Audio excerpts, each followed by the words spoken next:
మరి ఇక్కడ జరిగినటువంటి ఒక చిన్న పొరపాటు సార్.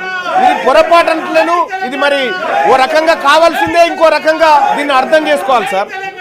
42% రిజర్వేషన్ అమలు కాకముందుకే దాదాపు 1510 మంది ఉద్యోగాలు పోయినాయి సార్. ఈ రాజకీయ ఉద్యోగాలు బీసీలకు సంబంధించినవి ప్రధానంగా సార్.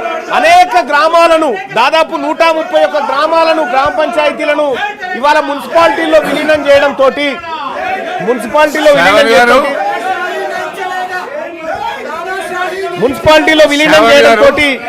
దాదాపుగా 130 మంది సభలో వచ్చారు. జర శాంతంగా ఉండడం మంచిది. This is not a press conference, this is the house.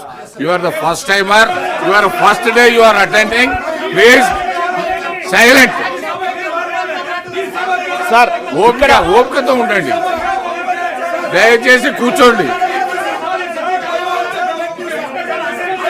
Sir. ఇక్కడ please please please please sir, ఇక్కడ దాదాపుగా 130 గ్రామాలను ఇటీవల కాలంలో మున్సిపల్లో విలీనం చేయడం ద్వారా ఆ 130 గ్రామాల్లో ఉన్నటువంటి సర్పంచులు, దాదాపుగా 1300 వార్డు సభ్యులు, దాదాపు 80 మంది ఎంపీటీసీలు ఇవాళ రిజర్వేషన్ లేకుండా అర్హత కోల్పోయినటువంటి పరిస్థితి చూస్తా ఉన్నాం. అందులో దాదాపుగా బీసీలకు 634 మంది బీసీల సభ్యులకు, బీసీ అభ్యర్థులకు దక్కాలి. సో ఇట్లా బీసీలకు రిజర్వేషన్ అమలు కాక ముందుకే ఉన్న రిజర్వేషన్లు పోయినటువంటి పరిస్థితి ఈ మున్సిపాలిటీలో విలీనం ద్వారా జరిగింది అధ్యక్ష. సో అధ్యక్ష, అత్యంత బాధాకరమైన విషయం ఏంటంటే మా బీసీల గోడు వెళ్ళబోసుకుందాం, బీసీల గోడు సభకు వెళ్ళబోసుకునే టైంలో విపక్ష నాయకులు, బీఆర్ఎస్ పార్టీ నాయకులు ఈ విధంగా వ్యవహరించి బీసీలకు సంబంధించినటువంటి అంశంలో వీళ్ళు చేస్తున్నటువంటి కార్యక్రమం ఏదైతే ఉందో అధ్యక్ష, ఇది బీసీలకు మోసం చేసే కార్యక్రమం తప్ప ఇంకొకటి కాదు అధ్యక్ష. దయచేసి బీసీల విషయంలో, బీసీల టాపిక్ వచ్చినప్పుడు, బీసీల బిల్లు పెట్టినప్పుడు కొద్దిగా సంయమనం పాటించాల్సినటువంటి అవసరం ఈ సభ వీళ్ళకు ఉండే సార్. కానీ ఆ ప్రయత్నం ఏం చేయట్లేదు. ఇక్కడ మేము మొత్తుకుంటున్నాం సార్, 70 సంవత్సరాల నుంచి బీసీల పార్టీ ప్రభుత్వం అంతో ఇంతో బీసీలకు లబ్ధి చేకూర్చడం కోసం కామారెడ్డిలో డిక్లరేషన్ పెట్టి 42% రిజర్వేషన్ ఇవ్వడానికి ప్రయత్నం చేస్తున్న తరుణంలో కీలకమైనటువంటి 50% స్లాబ్ను ఎత్తివేయాలనేటువంటి ఒక అంశాన్ని తీసుకున్నప్పుడు దయచేసి అధ్యక్ష, మా ఆవేదన ఎవరింటారు అధ్యక్ష?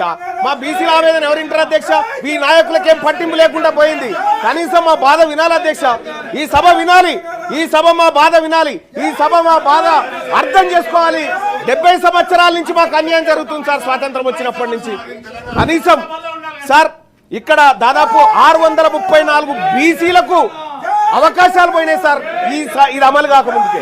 సార్ ఇంకొకటి సార్, కాంగ్రెస్ పార్టీ ఇప్పుడు 42% రిజర్వేషన్ ఇవ్వడానికి నిజంగా ఇప్పుడు అమెండ్మెంట్ చేస్తా ఉన్నాం, ఈ బిల్లును సరి చేస్తా ఉన్నాం, స్లాబ్ ఎత్తేస్తా ఉన్నాం కదా, దీనివల్ల కూడా సాధ్యం కాదు సార్. ఇది కూడా కేవలం మేము పని చేసామని చెప్పుకోవడానికి మాత్రమే పనికొస్తుంది తప్ప సార్ దీనికి 2 హార్డిల్స్ ఉన్నాయి సార్. ఒకటి సార్, ఇప్పుడు మనం ఇక్కడ 50% స్లాబ్ ఎత్తేసినప్పటికీ గవర్నర్ గారు ఆమోదం అవసరం సార్, గవర్నర్ గారు సంతకం అవసరం. ఒకవేళ అది దాటినా కూడా మళ్ళీ హైకోర్టు, మళ్ళీ సుప్రీంకోర్టు, మళ్ళీ ఇందిరా సహాని కేసు అడ్డం వస్తుంది సార్. ఇందిరా సహాని కేసు అడ్డం వచ్చినప్పుడు పరిస్థితి మళ్ళా మొదటికి వస్తుంది సార్. ఆ రోజు మనం ఈ ప్రజలకు ఏం సమాధానం చెప్తాం సార్? 42% రిజర్వేషన్ ఇవ్వడంలో అన్ని పార్టీలు ఫెయిల్ అయిపోయినాయి, ఈ ప్రజలకు న్యాయం చేయడంలో అన్ని పార్టీలు విఫలమైనాయి అని చెప్పదలుచుకున్నామా సార్ ఈ బిల్లు ద్వారా? అందుకోసమే దయచేసి అధ్యక్ష, నేను ఈ సందర్భంగా ఈ సభ ముందు కొన్ని అంశాలు పెడతా ఉన్నాను సార్. ఈ రాష్ట్ర ప్రభుత్వం ముందు పెడతా ఉన్నా, గౌరవ ఆ శాఖ మంత్రివర్యులను కోరుతా ఉన్నా, మీరు 42% రిజర్వేషన్లకు అడ్డంకులు స్పష్టంగా మాకు కనిపిస్తా ఉన్నాయి. ఆ అడ్డంకుల విషయంలో మేము మిమ్మల్ని తప్పు పట్టట్లేదు, అడ్డంకులు అందరికీ ఉన్నాయి. కానీ మీరు ఇవ్వడానికి మీ చేతిలో ఉన్నటువంటి అంశాలు అనేకం ఉన్నాయి. ఇక్కడ మీ చేతిలో ఉన్నటువంటి అంశాలు అనేకం ఉన్నాయి. బీసీ సప్లాన్ తీసుకురావడానికి సుప్రీంకోర్టుతో పంచాయతీ లేదు, మనకి కేంద్రంతో పంచాయతీ లేదు. కాబట్టి బీసీ సప్లాన్ విషయంలోనైనా మీరు చర్యలు తీసుకోండి.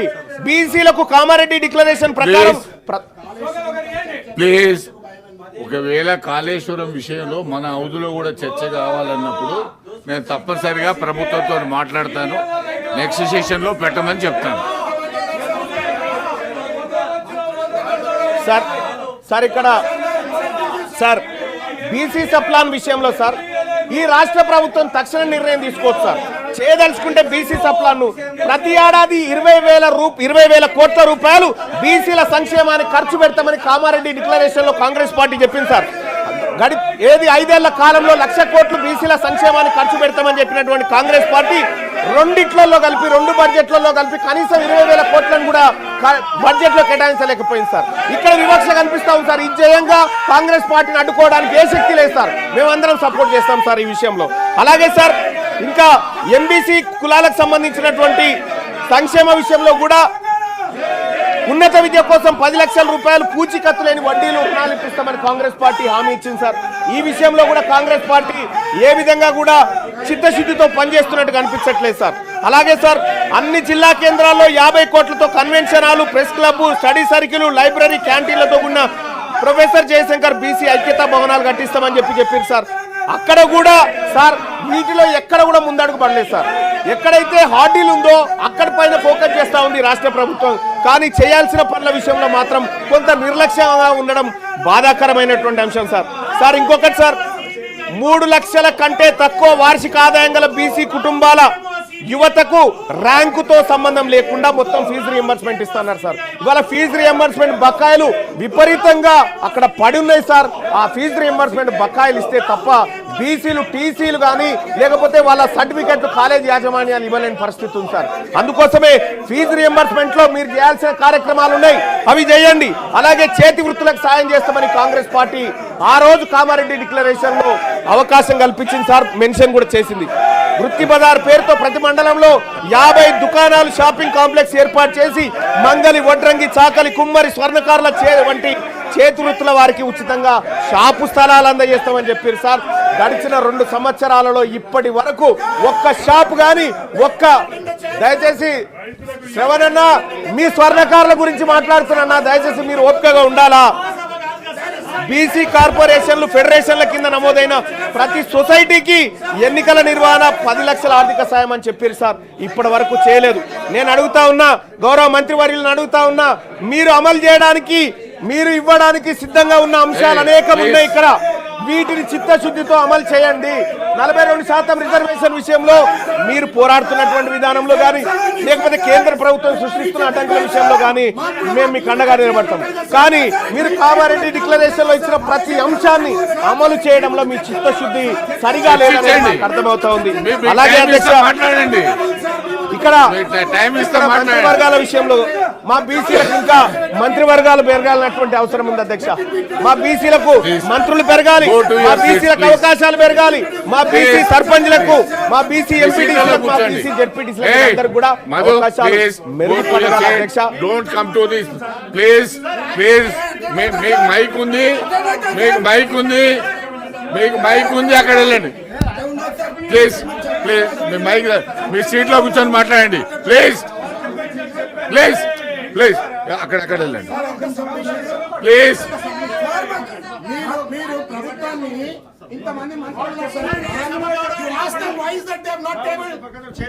చాలా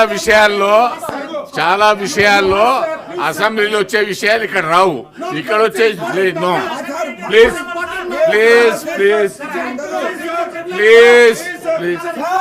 Madhu, please go and sit there.